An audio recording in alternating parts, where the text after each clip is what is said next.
temas entonces que traemos cada domingo, que tiene que ver con la Confesión Bautista de Fe de Londres de 1689, capítulo 26 de la Iglesia. Ok, capítulo 26 de la Iglesia, Confesión Bautista de Fe de Londres. Hoy vamos a mirar, hermanos, los párrafos 10, 11 y 12 con la ayuda del Señor. Vamos avanzando acá. Vamos a tocar un tema que no es tan fácil por el abuso que hay en la actualidad, pero vamos guiándonos con la confesión. Recuerden que nosotros estamos viendo los miércoles lo que se conoce como la eclesiología, que es la doctrina de la iglesia. Eclesiología, doctrina de la iglesia. Así que nosotros acá, paralelo, estamos viendo el capítulo 26 de la confesión, que trata de la iglesia.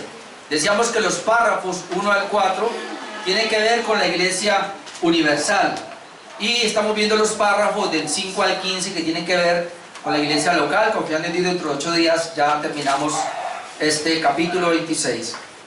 Brevemente menciono el párrafo número 1, se habló de la identidad de la iglesia universal como invisible. Párrafo 2, la identidad de la iglesia universal como visible. Párrafo 3, la perpetuidad de la iglesia. Párrafo 4, la autoridad de la iglesia. Párrafo 5, el mandato que da origen a la iglesia local. Párrafo 6, la membresía de la iglesia local. Estos temas los vamos a ampliar el miércoles. Párrafo número 7, la autoridad conferida a la iglesia local. Párrafo número 8, los gobernantes de una iglesia local. Párrafo 9, la elección de los gobernantes de una iglesia local. Y como estamos ahí, párrafo número 10, el ministerio y el sostenimiento de los oficiales o de los pastores. Recuerden que hemos hablado hace 8 días que solamente hay 2 oficiales dentro de la iglesia, o que tienen un oficio llamado a tiempo completo, a tiempo parcial, dentro de la iglesia, que son los diáconos y pastores y maestros. Pastores y maestros es lo mismo, o pastor, veíamos también del presbítero, como la Biblia lo habla, un anciano, pues es el mismo nombre. Ahora, el párrafo número 10 habla de el ministerio, o digámoslo, el trabajo del pastor o de estos pastores, y también habla del sostenimiento de estos pastores. Entonces, ahí hay 5 secciones, déjenme, yo le leo todo. Dice, párrafo número 10, el título es el ministerio y el sostenimiento de los pastores. Dice el párrafo número 10, siendo la obra de los pastores atender constantemente al servicio de Cristo en sus iglesias, en el ministerio de la palabra y la oración, velando por sus almas como aquellos que han de dar cuenta a Él, es la responsabilidad de las iglesias a las que ellos ministran, darles no solamente todo el respeto debido, sino compartir también con ellos todas sus cosas buenas según sus posibilidades, de manera que tengan una provisión adecuada, sin que tengan que enredarse en actividades seculares, y puedan también practicar la hospitalidad hacia los demás. Esto lo requiere la ley de la naturaleza y el mandato expreso de nuestro Señor Jesús, quien ha ordenado que los que predican el Evangelio vivan del Evangelio.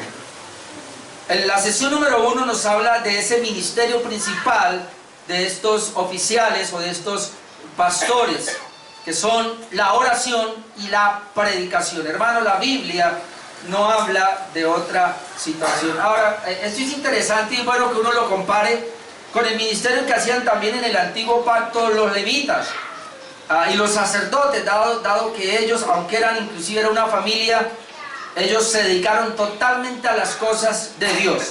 Por eso a ellos se les prohíbe tener tierra, y más bien las otras tribus debían llevar todos los diezmos de los granos y todo allá, para que ellos se ocuparan solamente en las cosas consagradas.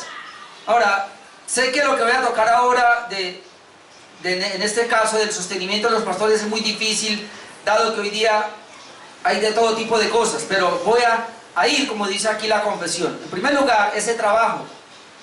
¿De dónde sale de que el ministerio principal de los pastores es la oración y la predicación. Hechos, capítulo 6, versículo 3 y 4. Usted sabe el problema que había de las viudas allí, la viuda de los hebreos. Entonces, versículo, usted lee después lo otro, pero el versículo 3 dice: buscad pues, hermanos, de entre vosotros a 7 varones, esos son los diáconos, de buen testimonio, llenos del Espíritu Santo y de sabiduría, a quienes encarguemos de este trabajo. ¿Cuál era el trabajo? Atender a las mesas.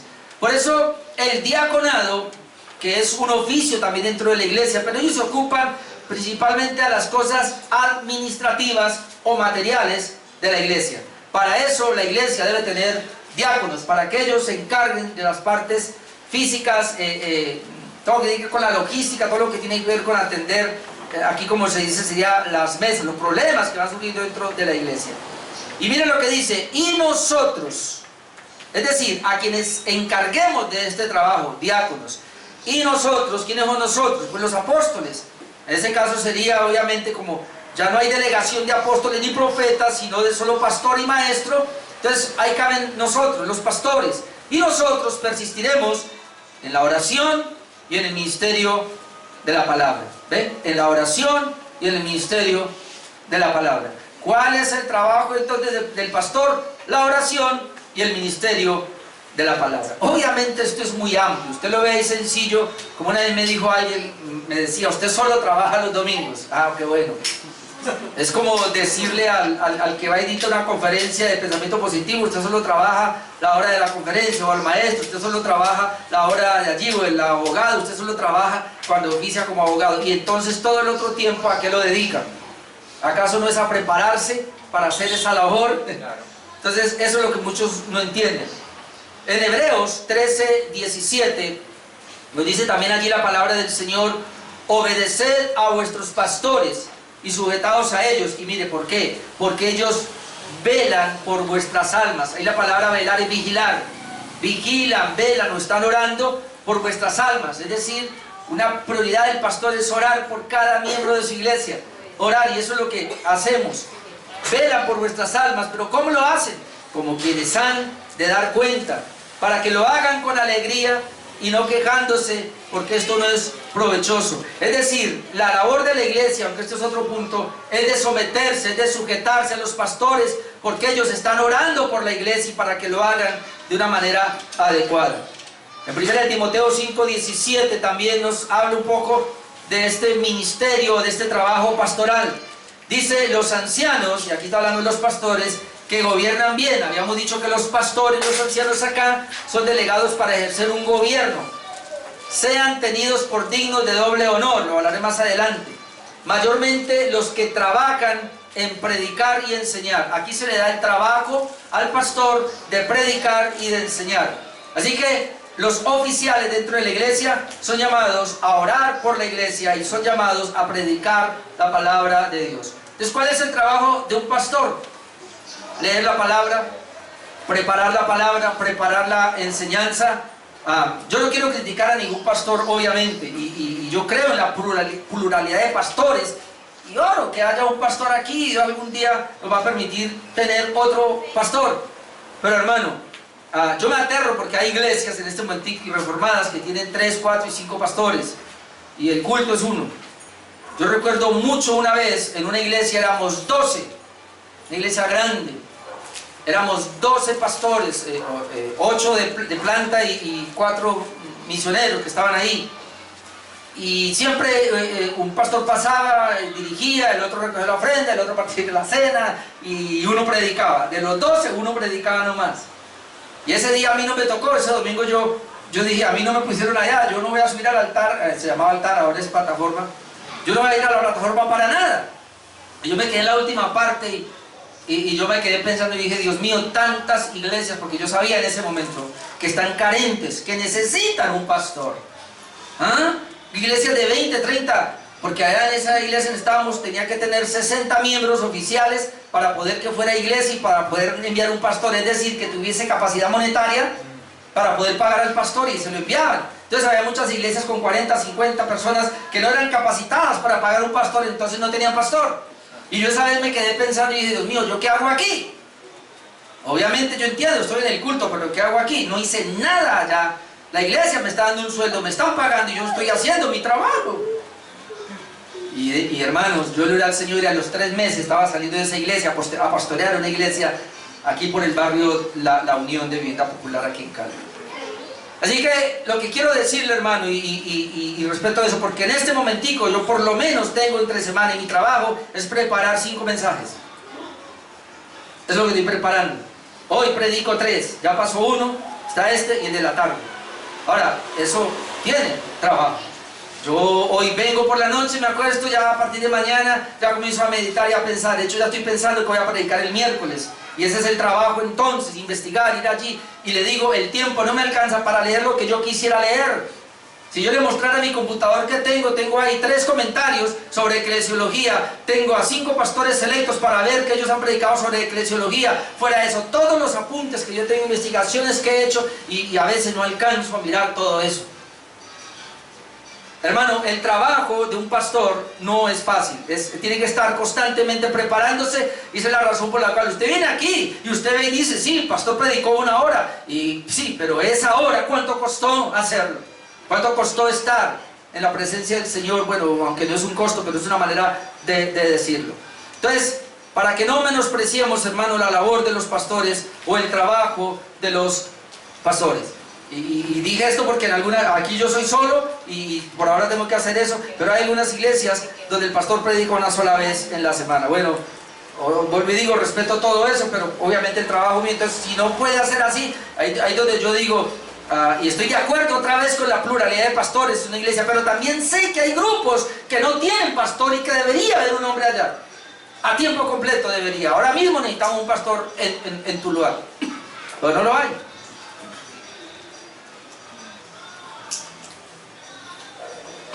Las sesiones 2, 3 y 4 nos habla ahora del respeto y el sostenimiento de los pastores por la iglesia. Es decir, la iglesia, además de respetar a esas autoridades que Dios puso, debe sostenerlos. Y otra vez, esto es un tema muy difícil, porque hoy día hay mucho abuso, pero voy a leer lo que dice, sesión 2, 3 y 4. Es la responsabilidad de las iglesias a las que ellos ministran darles no solamente todo el respeto debido, y parte del respeto es sujetarse a ellos, como dice la Biblia, sino compartir también con ellos todas sus cosas buenas según sus posibilidades. Según la posibilidad que tiene la iglesia, así mismo ellos van a sostener al pastor o a los pastores, de manera que tengan una provisión adecuada. Aquí sería que no van a aguantar hambre. Tengan una provisión adecuada sin que tengan que enredarse en actividades seculares, y puedan también practicar la hospitalidad hacia los demás. Bueno, en esa época todavía se practicaba mucho la hospitalidad, ahora ya poco, ahora hay hoteles. No se practica tanto la hospitalidad por muchas obvias razones, pero obviamente esa era una de las ideas, que el pastor tuviese lo suficiente en la casa para cuando llegara alguien de afuera, pronto una comitiva de pastores y todos los pudiera tener allí y les pudiera sostener también. Pero para que no se enreden los negocios de la vida, como dice la misma palabra en Timoteo, 2 Timoteo 2:4. Pero hay una parte acá, y es que además del respeto dice que la iglesia, cada iglesia local debe sostener a los pastores, porque ellos están a tiempo completo. Se espera que estén a tiempo completo. Sé que aún esto es criticado, por eso usted no puede, hermano, enredarse en las redes sociales y creer todo lo que allá le dicen. Allá se van a levantar personas y dicen que esto es falso, que las iglesias no deben de tener pastores, que cualquiera puede predicar, menospreciando la actividad de un pastor. Yo quiero que usted piense en lo siguiente, amado hermano, esto es un diseño de Dios, y en el antiguo pacto se dio el ministerio a los levitas, y el principio fue pasado al Nuevo Testamento. Recuerde que el Señor es el mismo y Él no cambia.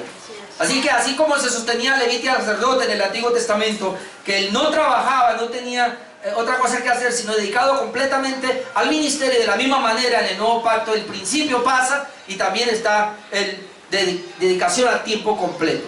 Miremos otra vez 1 Timoteo 5, 17 y 18. Ahora lo amplío un poco.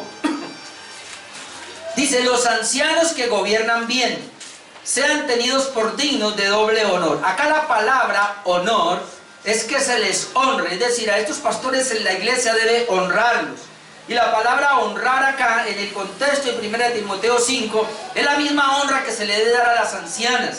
Y la palabra honra para ayudar a las viudas es deben proveer. Es decir, la familia debe proveer a las ancianas. Decía, los familiares deben honrar a las ancianas. ¿Cómo? Pues dándole las necesidades que ella tiene. Pero las ancianas, dice aquí el contexto, que no tienen sustento, no tienen familia, entonces la iglesia debe sostener, debe honrar a esas mujeres, es la idea, es decir, debe sostenerlas económicamente. Y en ese mismo principio viene la honra para el pastor. Los ancianos o pastores que gobiernen bien, sean tenidos por dignos de doble honor, de doble honra, se les honre. Como dice Proverbios también, honra a Jehová con tus bienes. Entonces una manera de honrar, en este caso a Dios, como dice Proverbios, es con los bienes. Una manera de honrar, hermanos, a los pastores es por lo menos proveyéndoles, dándoles una provisión adecuada, como dice acá, para que no tengan necesidades. Los ancianos que gobiernan bien sean tenidos por dignos de doble honor, mayormente los que trabajan en predicar y enseñar. Y miren a dónde va Pablo. Pues la Escritura dice, no pondrás bozal al buey que trilla, y digno es el obrero de su salario. Esta misma referencia aparece en 1 Corintios 9 que se leyó ahora. Esta misma referencia aparece en los libros de Moisés, cuando él está poniendo un ejemplo natural. Dice, el buey está trillando, no ponga bozal. En otras palabras es, hombre, si el buey te está haciendo un beneficio para tu labranza, dele de comer, dele agüita, dele de comer. ¿Cómo le va a poner un bozal y trabaje? No se puede. Entonces, a eso se refiere. Ahora lo amplío un poco. En 1 Corintios 9:14, que se leía ahora, dice, así también ordenó el Señor a los que anuncian el Evangelio, que vivan del Evangelio. No que sean vividores con el Evangelio, sino que vivan del Evangelio. Es que ahí donde está. El problema es que como ha habido abuso, y ha habido mucha gente que ha sido vividora del Evangelio, ha habido abuso en los diezmos, entonces ahora las personas se han ido al otro bando. Y es, allá en estas iglesias de prosperidad, les sacaban el dinero, con primicias, con pactos, con promesas, con todo tipo de cosas, diezmos, ofrendas, inventaban cuanta cosa para sacarles el dinero. Ahora, muchos salimos de esas iglesias, pero como que salimos relegados, como que ahora hay una iglesia y ya estamos sospechando, hay un pastor y ya estamos sospechando que tal vez va a ser lo mismo. Y entonces, allá daba 1 millón, aquí vengo a una iglesia reformada, doy 50,000 pesos. Es decir, como que nos fuimos al otro extremo y pareciera que el pastor no tiene necesidad. No, hermano, nosotros tenemos que entender que la Biblia habla claramente que la iglesia local debe sostener al pastor y debe hacerlo bien. Él es digno de doble honor, dice la Biblia, no lo inventamos nosotros. Yo siempre he pensado que doble honor es como un doble salario. Es decir, hermano, se tiene una honra por lo que él es, por lo que está haciendo. Por eso yo tengo temor predicar esto, porque yo soy pastor, obviamente. Y la iglesia acá me sostiene. No me da vergüenza decirlo, porque el Señor me llamó precisamente a eso. Así que yo estoy curado hace mucho rato. En cuanto a que digan esto, a mí me pueden decir, a mí me lo han dicho en la cara, usted es un vividor, usted abusa, usted hace eso. A mí eso ya me resbala, porque yo le sirvo a mi Señor y porque Él me llamó a hacer un trabajo y sé que lo hago honradamente delante del Señor, pero la iglesia debe sostener. Ahora miren lo que dice Gálatas 6 al 10. En el mismo contexto que viene, y esto es impresionante lo de Gálatas ahora, y quiero que lo miren, porque dice, el que es enseñado en la palabra. ¿Quién es enseñado en la palabra? El creyente. La iglesia es enseñada en la palabra. El que es enseñado en la palabra, es decir, cada uno de ustedes, haga partícipe de toda cosa buena al que lo instruye. ¿Quién es el que lo instruye? El pastor. Los pastores instruimos a la iglesia. Así que la iglesia es enseñada en la palabra, y entonces quien enseña, quien instruye, debe recibir toda cosa buena. Pero miren lo que dice: no os engañéis, y está ahí, hermanos. Dios no puede ser burlado, pues todo lo que el hombre sembrare, eso también segará. Y aquí está hablando de una siembra, hermano, vamos a ver lo que es para sostenimiento del pastor, porque dice, pues todo lo que el hombre sembrare, eso también segará, hermano. Yo sé que este texto lo abusan afuera, de la siembra y la cosecha, pero el hecho de que sea abusado no indica que no esté en la Biblia. Por favor, entendamos eso. Yo sé que abusan los diezmos, pero el hecho de que esté abusado no indica que no esté en la palabra de Dios. Por eso dice aquí, pues todo lo que el hombre sembrare, eso también segará. Porque el que siembra para su carne, de la carne segará corrupción. Mas el que siembra para el espíritu, yo me ponía a pensar, pero ¿cómo va a sembrar para el espíritu una persona con el dinero? Del espíritu segará vida eterna. Y sigue diciendo, mire, porque algunos lo cambian, no, aquí habla de la vida espiritual. Vamos a ver. No nos cansemos pues de hacer el bien. ¿Qué dice allá? Haga partícipe de toda cosa buena al que lo instruye, es decir, haga el bien. Y sigue diciendo, no nos cansemos pues de hacer el bien, porque a su tiempo segaremos y no desmayemos. Es decir, cuando alguien hace el bien, cuando siembra bien materialmente, que es lo que está diciendo, va a segar. Luego sigue diciendo, así que según tengamos oportunidad, hagamos bien a todos. Y ese bien que está hablando aquí es material. Hagamos bien a todos, pero mire, y mayormente a los de la familia de la fe. Una traducción pudiera ser mayormente a los que trabajan en la familia de la fe. Y está hablando aquí obviamente de los oficiales. Entonces, ese texto de siembra, de alguna manera, hermanos, otra vez, no confundamos. Sé que es voluntario, sí, pero hermano, la Biblia lo registra claramente, y no traigo el texto porque esa es una ofrenda, pero dice que el que siembra abundantemente, abundantemente recoge. Aquí está diciendo claramente también, hermano, cada uno va a recibir de acuerdo a lo que haya sembrado. Y aquí está hablando de dinero para ayudar, en este caso, para corroborar al sostenimiento del pastor. En 2 de Timoteo 2:4 nos da también una parte que la convención dice: ninguno que milita se enreda en los negocios de la vida a fin de agradar a aquel que lo tomó por soldado. En otras palabras, y yo sé, hermanos, existen pastores que son pastores, y los hay, que son diáconos, y los hay, que ellos ya tienen una vida, digamos, organizada, tienen una empresa, digamos que ya tienen una economía, muchas veces, hermano, Jackson nos dice, ya tienen una economía estable. Entonces estas personas pueden llegar a ser pastores dentro de una congregación no remunerados.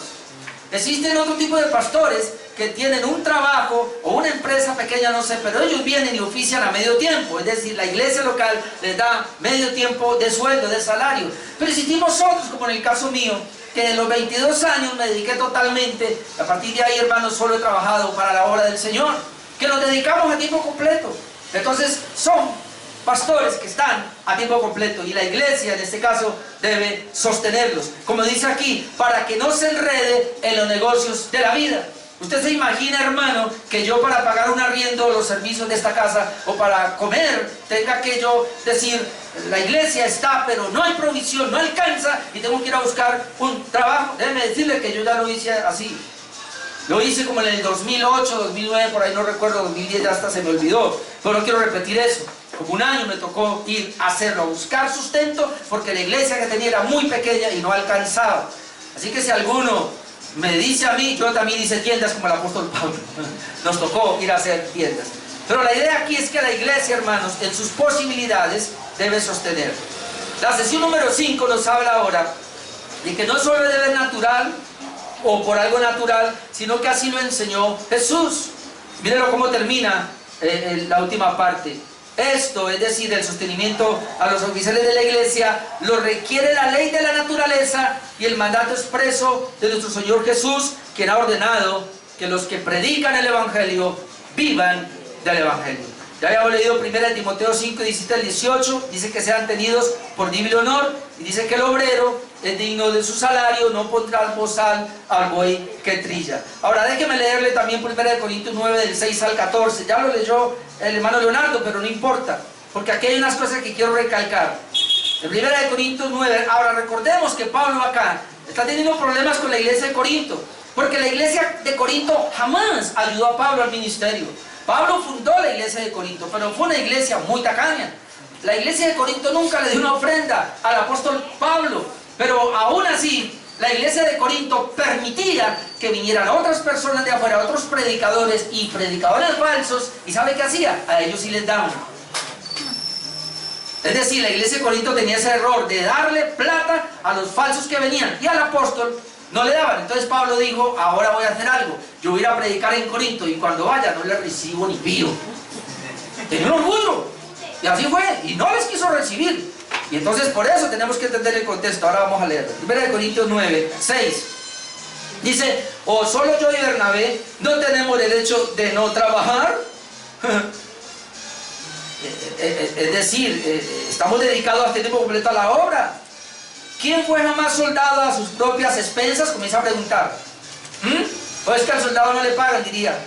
¿Quién planta viña y no come de su fruto? A ver, cuente. ¿Para qué usted hace una empresa? ¿Para qué usted busca un trabajo? Pues para recibir remuneración. Y le está diciendo acá. Dice, ¿o quién apacienta el rebaño y no toma la leche del rebaño? ¿Quién? No hay nadie. Entonces luego sigue diciendo, ¿digo esto solo como hombre?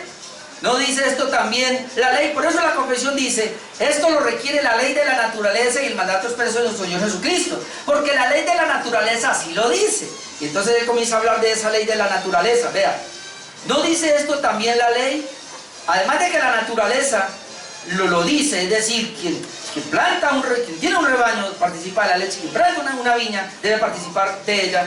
Luego dice, ahora la ley también lo dice así, porque en la ley de Moisés está escrito, no pondrás bozal al buey que trilla. Ahora, mire la aplicación que le da el apóstol Pablo. ¿Tiene Dios cuidado de los bueyes? ¿O lo dice enteramente por nosotros? ¿Quiénes son nosotros? Los que estamos dedicados a tiempo completo a predicar la palabra. Pues por nosotros escribió. Oigan, ¿cómo así Pablo? Hermano, Pablo estaba inspirado por el Espíritu Santo.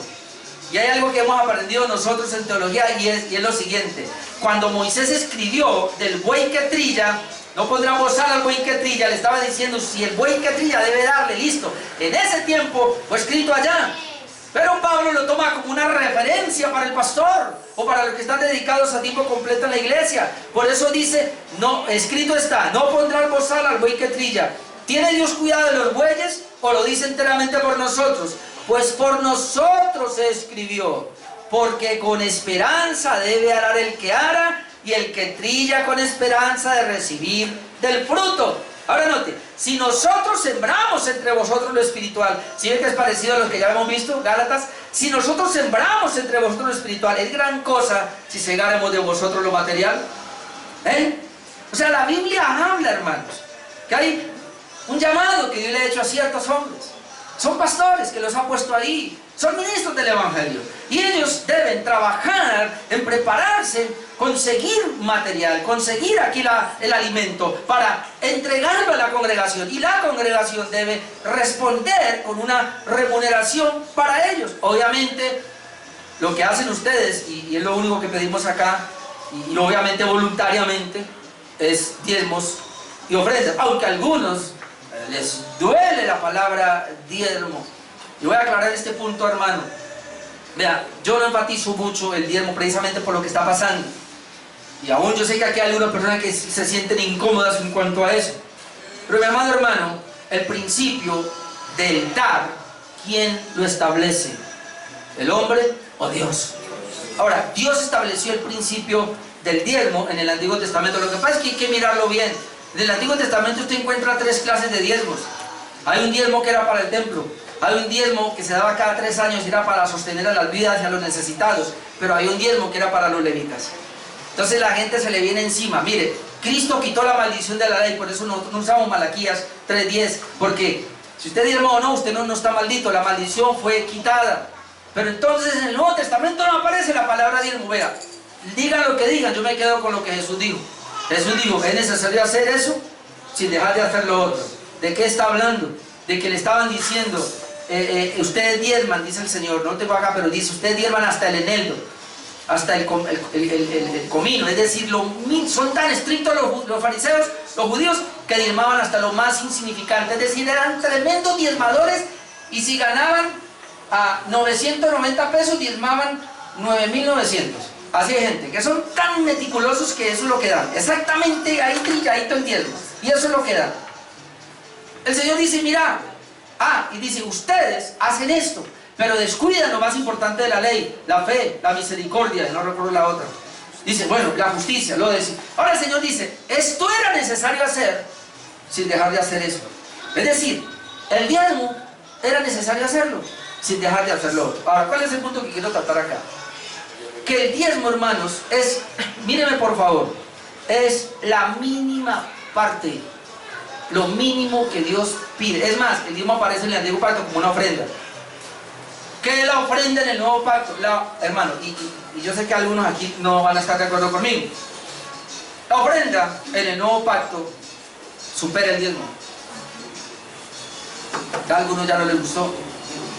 Porque mucha gente viene y dice, no, en el Nuevo Pacto no diezmamos, ofrendamos. Ahora pregunto, ¿y cuál es su ofrenda? No, yo me gano el salario mínimo, vamos a suponer, 1.300.000, no sé cuánto está. ¿Sí? 1.300.000, pongámoslo. 100.300.000, ¿cuál es el diezmo? 130.000 pesos mensuales. Ahora, no, yo ofrendo, dan 50. Eso no es ofrenda, eso se llama tacañería. La ofrenda es cuando gana 1.300.000 y entonces puede sacar 130 como la mínima medida y da 150 o 200. Eso ya es la ofrenda. La ofrenda supera el diezmo y lo hace voluntariamente y lo hace, hermano, por agradecimiento sin ser obligado. Es decir, si usted se siente obligado a dar, no dé, no lo dé. Y se da también de acuerdo al conocimiento que tiene de Dios, de su palabra, y de acuerdo a su corazón. Por eso nosotros no obligamos a nadie a dar acá. Sencillamente se hace libre. Pero cuando una persona comienza a estudiar y se da cuenta de esto, porque entonces, ¿y cómo vive el pastor? Hermano, pues con el diezmo y la ofrenda. Con el diezmo y la ofrenda. Ustedes no están para saberlo, pero de pronto yo sí para contárselos. De las ofrendas de la semana pasada hicimos un almuerzo acá para los hermanos. Acá. Más o menos fueron 220.000. Y cuando voy a contar el domingo, hermanos, habían 70.000 pesos. Este domingo que pasó. Y yo me había gastado toda la plata. Fue la única semana que nosotros pasamos. Usted no estaba para saberlo, pero yo quería destapar mi alcancía y a buscar donde sea y hasta poder pedir prestado para terminar la semana. Porque algunos de ustedes se quedaron tan tranquilos que no diezmaron lo que tenían que diezmar. Ese es el punto. Esta es una iglesia pequeña y nosotros vamos caminando de acuerdo a los recursos que tienen y Dios nos ha sostenido así. Yo reuní a los hermanos y dijimos, aquí nosotros tenemos más o menos un promedio de 3,5 millones, que es el presupuesto de esta iglesia. Pero es el presupuesto con todos los que están dando. Así que cuando uno se para y deja de dar, hermano, usted no sabe lo que afecta a la iglesia. Yo lo dije hoy porque estoy predicando sobre esta parte, porque yo quiero que usted entienda que el pastor, sea que usted dé o que usted no dé, el pastor sigue viviendo y le toca vivir adelante, salir adelante. Aún así, hermano, mire, una de mis hijas me prestó por ahí 100.000 pesos para ir a comprarme este cable, porque lo necesitaba y me costó 70.000 pesos. Porque yo, aunque no había, mi hermano sabe, yo le dije, y aunque no había, yo dije, pero yo necesito ese cable para el domingo. El miércoles no lo tenía, pero mire, aquí lo tenemos. Ni siquiera averiguo, los 70.000 pesos costó. Así son cosas tan elementales y tan sencillas, pero aquí la prioridad son las cosas que la iglesia necesita. Dice Pablo, pues por nosotros escribió, si nosotros sembramos entre vosotros lo espiritual, es gran cosa si segaremos de vosotros lo material. Ahora miren lo que dice Pablo, si otros participan de este derecho sobre vosotros, ahí está hablando de los que venían, ¿cuánto más nosotros? Ahora mire Pablo, pero no hemos usado de este derecho. Es decir, Pablo no usó de este derecho, y algunos atrevidos hoy día también nos dicen a nosotros, si Pablo lo usó, yo tampoco lo use. Sino que lo soportamos todo, no por poner ningún obstáculo al evangelio de Cristo. Ahora vuelve y dice, ¿no sabéis que los que trabajan en las cosas sagradas comen del templo y que los que sirven del altar participan? Así también ordenó el Señor a los que anuncian el evangelio, que vivan del evangelio. Así que yo no tengo ningún temor, hermano, de decirlo. Y si me dicen vive el evangelio, pues claro, ni modo. ¿Y usted con qué come, pastor? ¿Y usted con qué se viste? ¿Y usted con qué sale y hace todas las actividades que hacemos normalmente, hermano? Pues con los diezmos y los ofrendas que ustedes dan. Usted da para la obra y de aquí sale para todo. Ahora nosotros estamos en Tuluá y en Tuluá hay que hacer unos gastos y yo les he pedido a ellos me van a colaborar solamente, me van a dar solamente 2 viáticos, y aún yo me voy a rebajar en los viáticos porque necesitamos una ofrenda allá para un hermano. Como yo le decía a los hermanos el domingo, gracias a Dios, yo no estoy avaricioso y yo le digo a Dios, manténme de lo necesario. Y cuando hay aquí, y yo veo que puedo ayudar a alguien, se hace, hermano, porque necesitamos ser generosos.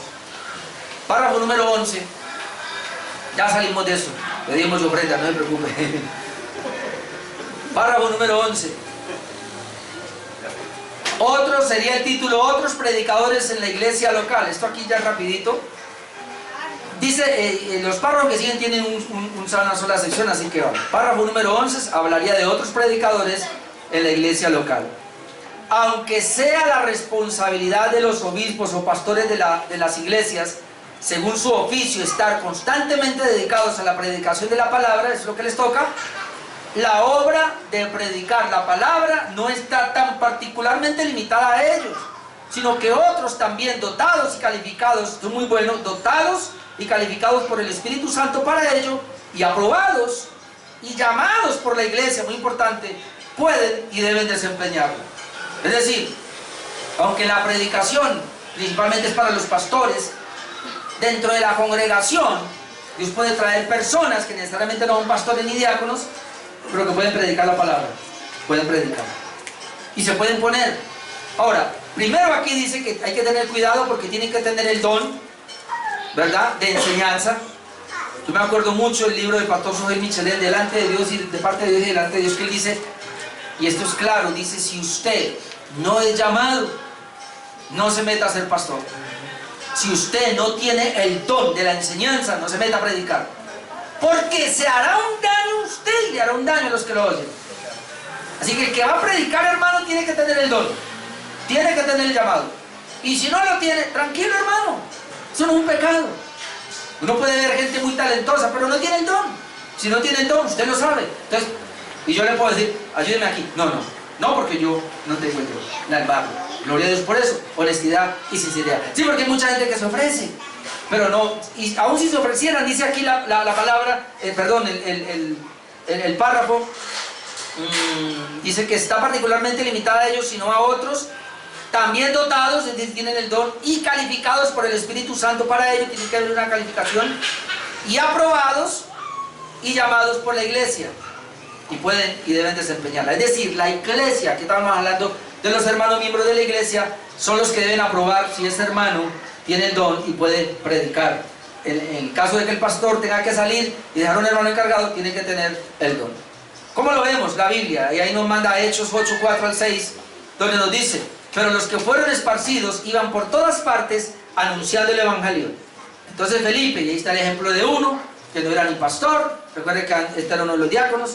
Felipe, descendiendo a la ciudad de Samaria, les predicaba a Cristo, y la gente unánime escuchaba atentamente las cosas que decía Felipe, oyendo y viendo las señales que hacía. Es decir, Felipe, que no era un pastor, aquí predicaba a Cristo.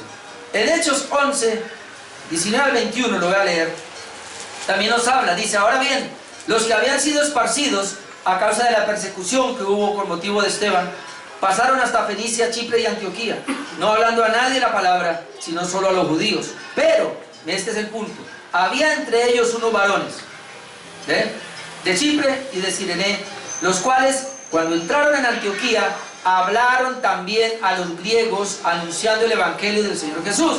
Y la mano del Señor estaba con ellos, y gran número creyó y se convirtió al Señor. No solo los apóstoles, hubo un grupo de personas acá que no tienen ni nombre, pero dice que eran varones que entraron y predicaron la palabra, y también lo pueden hacer.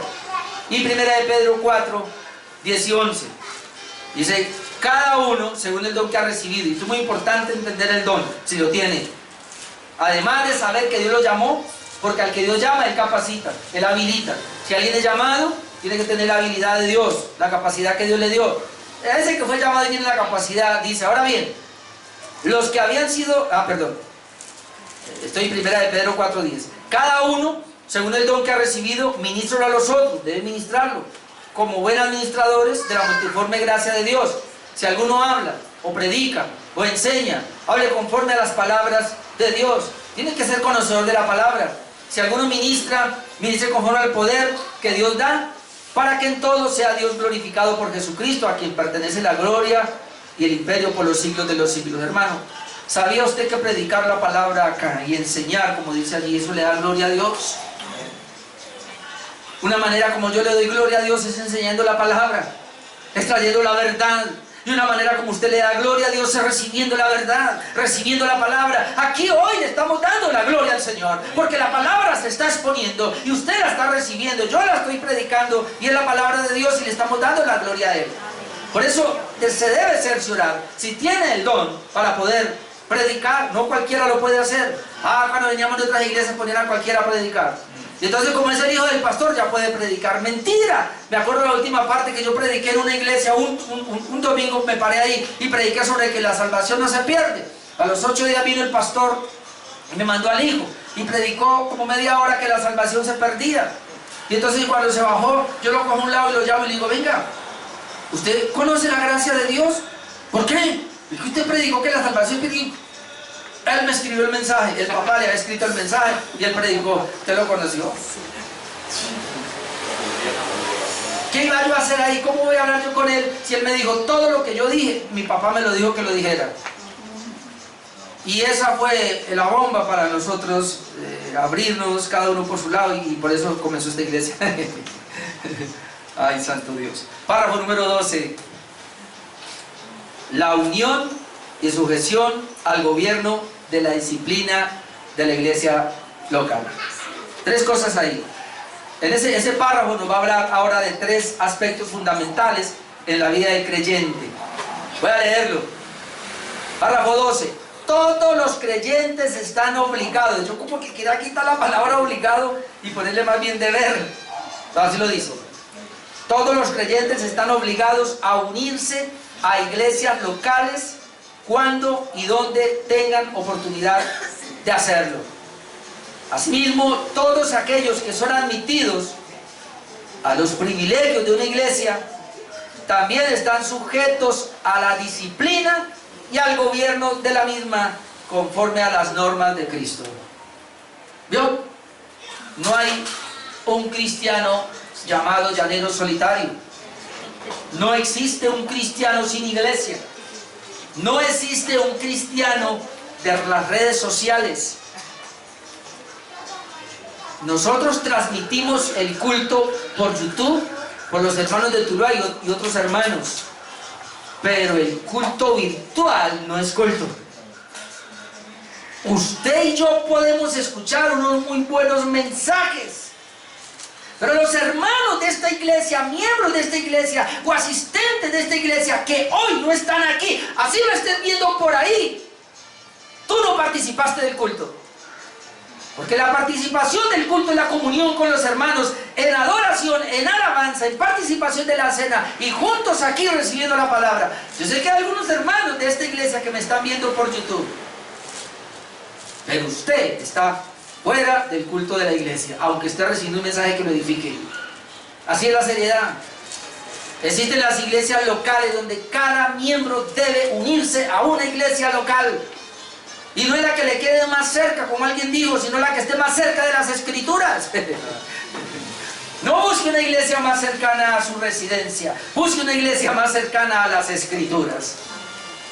Va a quedar en Tuluá, a unos hermanos les va a quedar lejos la iglesia porque nos vimos como 20 cuadras más adentro. Mi esposa me decía, salimos de una avenida y nos metimos por allá a un barrio. Le digo, gloria a Dios, vamos a evangelizar ese barrio. Mire, si le ir a ese barrio, se llama la Alameda 2, no sé Tuluá, porque nosotros estábamos en una avenida, pero ahora nos metimos por allá adentro. Dios nos envía con un propósito, y así sea una familia, una persona que Dios tenga para llegar a esa iglesia, yo me voy por bien servido. Después Dios nos llevará a otro lugar, no sé. Pero donde quiera que Dios nos envíe, habrá gente para predicarle la palabra. Pero esa gente que escucha la palabra debe buscar una iglesia y debe congregarse en una iglesia. 3 cosas. Primero, debe, o es su obligación, unirse a una iglesia local. 2, debe sujetarse a las autoridades en dicha iglesia local. Y número 3, debe sujetarse a la disciplina en dicha iglesia local. Para eso debe hacerse miembro. Hermano, hoy día no hablan de membresía en las iglesias, porque membresía implica sujeción a esa iglesia local, implica responsabilidad a esa iglesia local, implica disciplina recibir de esa iglesia local. Y mucha gente quiere venir y no más. Pero aún en el mismo contexto que estamos hablando del dar, quien viene a una iglesia local y se recibe como miembro, él tiene un deber de apoyar financieramente la obra. Él tiene un deber de venir a todos los cultos. Él tiene un deber de caminar en santidad e integridad, porque si no, va a una disciplina eclesiástica para él. Pero mucha gente hoy día quiere caminar sin iglesia. O si tienen una iglesia, no se quieren hacer miembros de esa iglesia. Cuando es muy importante para saber quiénes son las personas. ¿Dónde encontramos eso? Bueno, Hechos 2, 41, 42. Así que los que recibieron su palabra, esta es la gente que comenzó a escuchar el evangelio, fueron bautizados, ¿ven? Y se añadieron, tan pronto fue bautizados, se añadieron aquel día como 3.000 personas. ¿Y qué pasó con ellos? Perseveraban en la doctrina de los apóstoles, en la comunión unos con otros, en el partimiento del pan y en las oraciones. Nunca estuvieron como sueltos.